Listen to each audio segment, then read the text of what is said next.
They are hands down the greatest writing directing team in the world. Of course, I'm talking about Joel and Ethan Coen, the Coen brothers, and we're extremely pleased to have them with us today to discuss their new film, No Country for Old Men. Howdy. I'm Jeff Goldsmith, senior editor for Creative Screenwriting magazine, and man, did we get lucky. Thanks again to the fine folks at Miramax for making this happen. Joel and Ethan Coen, they always have a unique voice in their work, even when they're adapting someone else's work, which is the case here with No Country for Old Men, which is based on the novel by Cormac McCarthy. Although they are completely reverent to McCarthy's novel, it does still feel like a Coen Brothers film. Of course, don't forget to keep an eye out for Creative Screenwriting magazine, which you could find at any Barnes & Noble and Borders bookshops and newsstands around America, Canada, and of course in Western Europe. If you want to find out what's in our current issue, definitely stop by www.creativescreenwriting.com to check out all the details on our latest issue. But now, without further ado, let's jump right into the posh hotel room in Beverly Hills where we got 20 minutes of sit-down time with Joel and Ethan Coen, the writing and directing team of No Country for Old Men. We write the screenplays, but we're not creative. No, you are. We're sure we should be in this magazine. I beg to differ, sir. I beg to differ. A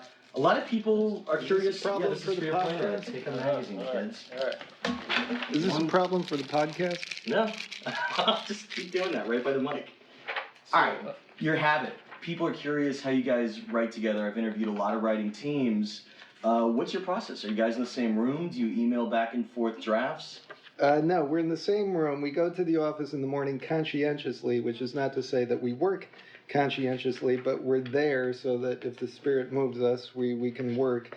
We sit in a room together and talk the scene back and forth. We kind of write it all together. We don't like But trade here's the drafts thing back and about forth. creative screenwriting is the most important aspect of it, and it's, I think, somewhat neglected, is most of the time that we spend writing creatively, we're actually napping.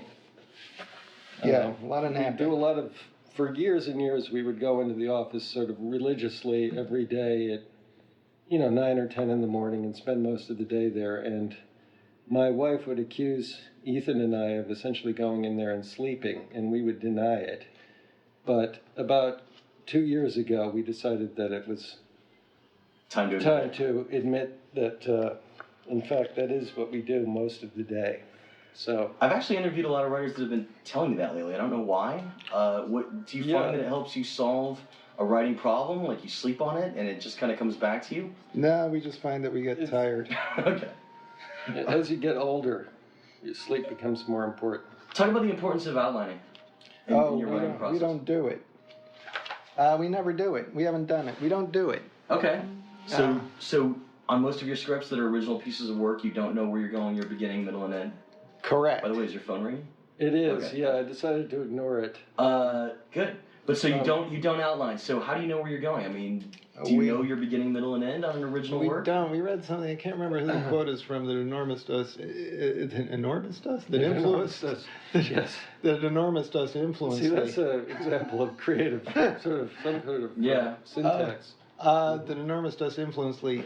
Somebody said that if the author doesn't know where the story is going, the audience can't possibly know. I like that. That's good. How many hours a day do you guys spend writing? You mean when we're awake? Yes, when you're awake.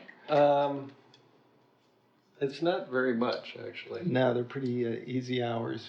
God, Kind of 10 to 5. 10 to 5. We have long lunches, You have a great sense of ensemble writing in all of your films. Do you do on character-specific passes so that each character speaks in a unique voice? Is that something that helps, or is it just not that conscious?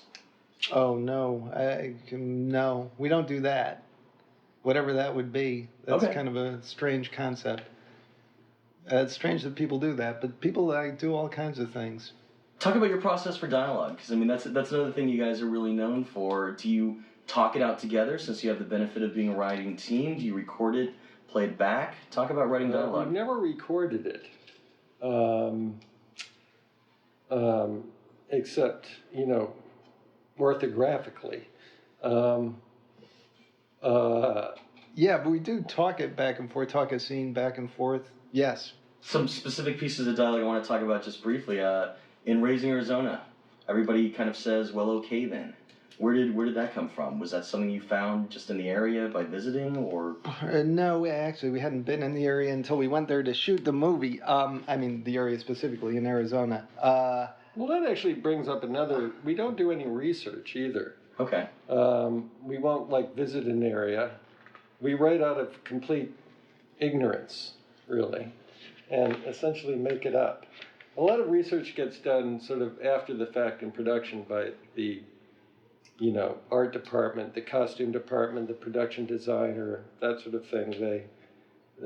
But we're not big on that.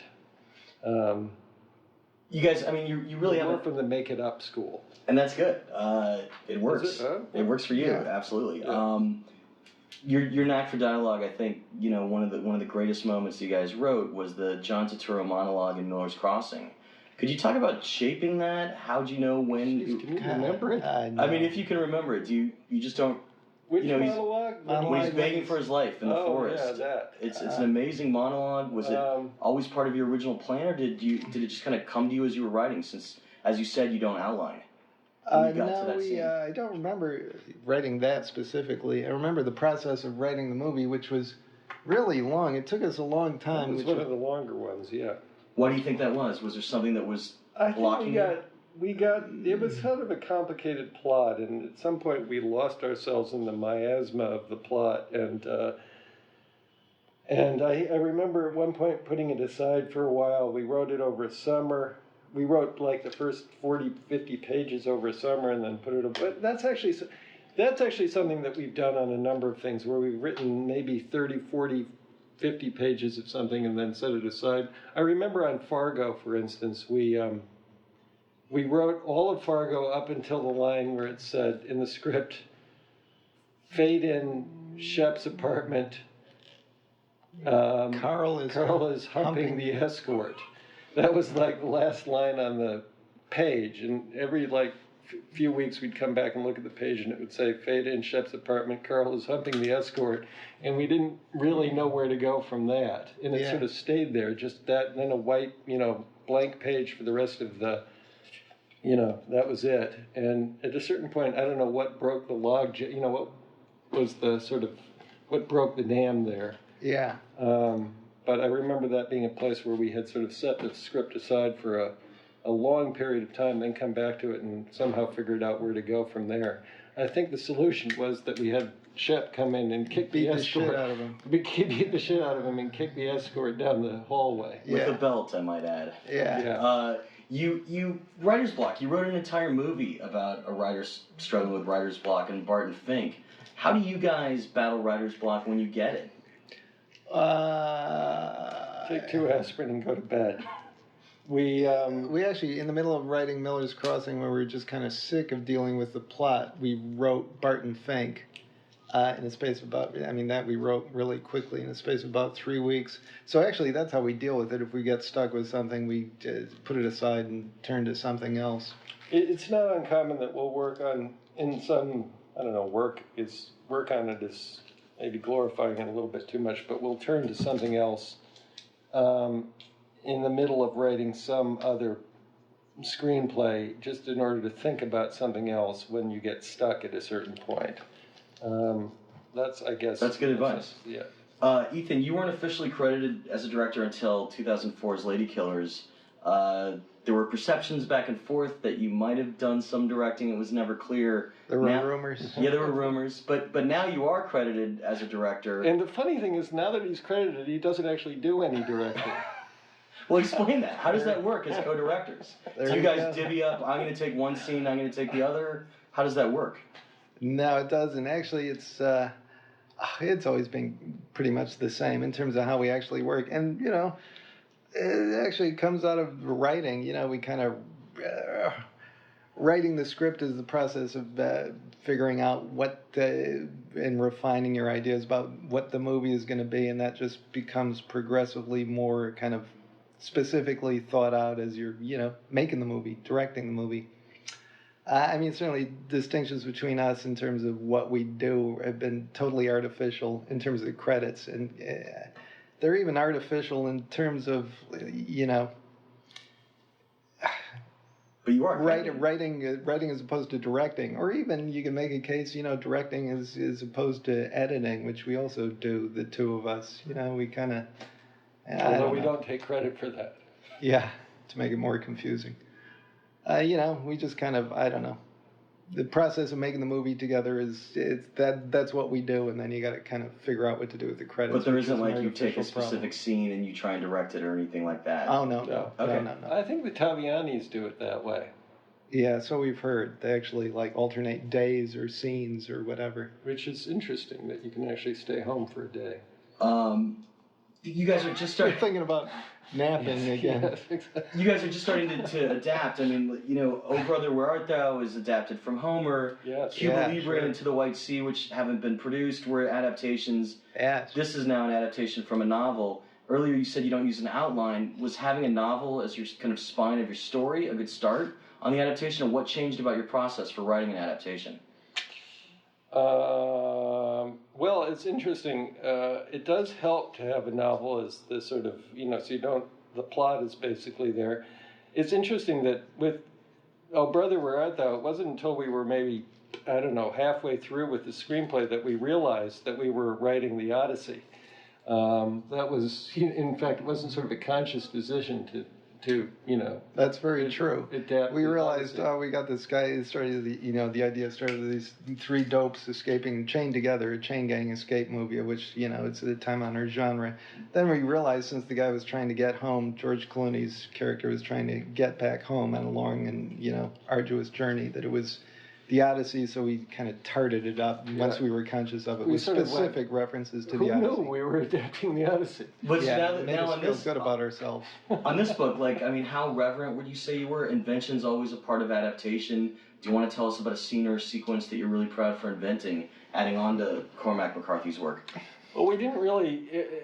In this case, honestly, the process of adaptation was more one of editing out things from the novel, because you can't do the whole novel in a 2-hour movie, rather than adding stuff. I think. As always, we tried to keep invention to a minimum. Okay. Yes. The scene with Tommy Lee. Let Cormac do the inventing. Yeah. The scene with Sugar in the gas station. It's, no, that's in the novel. Almost probably word for word, I would think. It's a fantastic scene. How did it look on the page? How did you know how long to make it? Because it's excruciating to watch, but the suspense is excellent. I think, if anything, it's a little shorter. Yeah, we did. Really? We Okay. cut a little of Yeah, it. It's then, a little. yeah. Some people were asking after the screening that I had seen your film in, which I loved, that Tommy Lee Jones, he enters the motel room towards the end that Sugar's in, and there is a cut of Sugar hiding. Yes, there but is. He clearly gets out of the room. He clearly seems to be out of the room by the time Tommy Lee is in there, or is it that Sugar's in there and decides to let Tommy Lee live? Well, that's Yeah, right. Sort of in. Because the window's closed Yeah, in that's the what's bathroom. sort of intentionally ambiguous there. That actually is a little bit different from the novel, where the Bell character is at the door, and then he leaves and drives around the corner, essentially to let, in case there is someone in there, to let them go. That's sort of the idea, and he calls the local police, and when he comes back with the local police, then Sugar is gone. But we modified that a little bit, because we felt that if we did it as it was written in the novel, you wouldn't be able to sort of escape the implication or the feeling that the reason he was leaving was because he was afraid to go into the room, which isn't exactly what that scene was about in the novel, but we felt was going to be sort of unavoidable if we shot it that way in the movie. Theme is really hard to write, but it seems like the theme of the movie is really summed up in the scene right before that in the diner with the sheriff and one of his colleagues discussing the violent ways of the world. How conscious of theme are you when you write it? Or when you write a scene like that? Because, it's dialogue heavy. That scene, again, was taken from the novel. Okay. Yeah. It was, wasn't it? Yeah. Yeah, although it's from one of the monologues, it's actually all this stuff. About Yes, kids that's with- right. No, that's right. You're right. It is taken from the novel, but kind of put into. That's right. It's a weird exercise in adapting the novel. A lot of the novel is interior monologue of the sheriff, of the Tommy Lee Jones characters. and we kind of dumped a lot of it, but put some of it in a kind of dramatic scene context, that scene being one of them. Where were we? We were talking about the theme. Yes. Theme.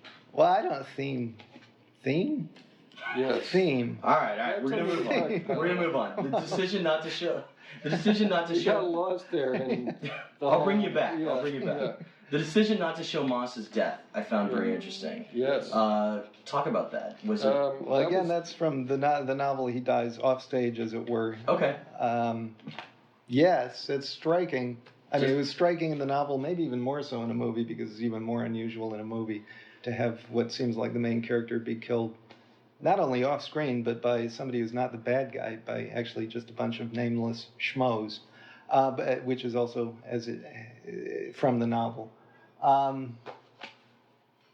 Killed by nameless schmo. What's the point of view? There's a point of view change. There's a point of view change in which we're tracking Bell, Moss, Sugar, and obviously the Woody Harrelson character. Yes. How did you guys handle those changes? Those changes in point of view. Again, that was what was, I have to say, very interesting to us about the novel, the way the novel worked, and something that we tried to preserve in the movie, or at least find a way of doing.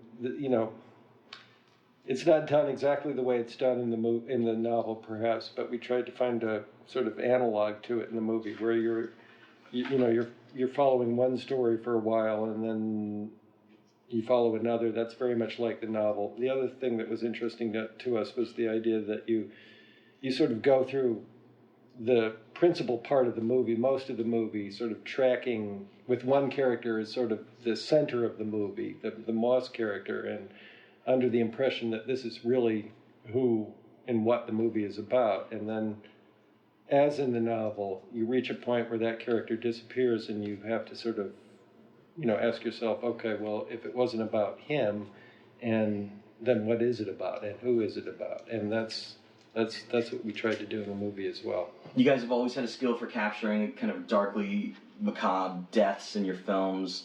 Even in Fargo, there's kind of the foot in the wood chipper. Mm-hmm. There's a little bit of laughter, even though it's sick and disgusting. But there's definitely a change here in which death is absolutely, completely vulgar, brutal, horrific. Talk about that decision. I guess it's probably more directorially how you handled it, in which there is very little tongue-in-cheek about this movie. It is. Well, I think there is humor in the movie, and actually there were aspects of the book that I found very funny. There's a sense of humor in the book, a very interesting one. But I think in the movie, and this is a difference between reading a book and watching a movie, that some of the laughter that you hear in a movie theater is, this is almost obvious. It's the nervous laughter that's sort of the release of tension during very sort of tense or suspense moments. Sure.